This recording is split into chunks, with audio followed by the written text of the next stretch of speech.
আচ্ছা, বিশ্বের ভিতরে এক নাম্বার ফ্রি ফায়ার খেলোয়াড় কেরা? আমার মনে হয় ভিনসেন্টু।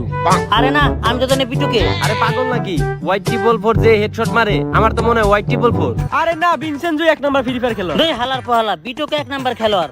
এই তোরা ঝগড়া বাদ দে। এই যে ওমর ভাই পড়ছে, ওমর ভাই রেজে গাই। আচ্ছা ওমর ভাই, বিশ্বের ভিতরে এক নাম্বার খেলোয়াড় কেরা? আমার জানা মতে বিশ্বের ভিতরে এক নাম্বার খেলোয়াড় হলো একজনই, যার খেলা একদম মারাত্মক, যার স্কিলস আর মুভমেন্ট কেউ ধরতে পারে না, যে একাই 4-5 রে কাইট করে লায়। অনেক বড় বড় খেলোয়াড়রাও তার খেলার কাছে হাইরা যায়, যার খেলা দেখার জন্য লাখ লাখ পোলাপান অপেক্ষা করে থাকে। সে হইলো আমার ইন্সপিরেশন আর আমার প্রিয় খেলোয়াড়। কিন্তু ভাই কে সে? তার নাম কি? তার নাম হইলো জনি সিন্স। কেমনটা লাগে? আরে আমরা তো এই জায়গায় ফ্রি ফায়ারের নাম্বার 1 প্লেয়ারের কথা কইতেছি। ফ্রি ফায়ারের না, ওইটা তো জানি না। এ কি জ্বালারে নোংরা মানুষ মিয়া, আর কোন সময় আমার গ্রুপে আইবেন না। কামটা হইলো কি, এটা কিক দিল কে? আমি বুঝলাম না, নাকি আমি ভুল কিছু কইছি? ওরা তো বুঝে গেছে কোন খেলা, আমি তো অবুঝ পোলাপান, আমার মাথায় যেটা ঘুরে আমি ওইটাই কই দিছি।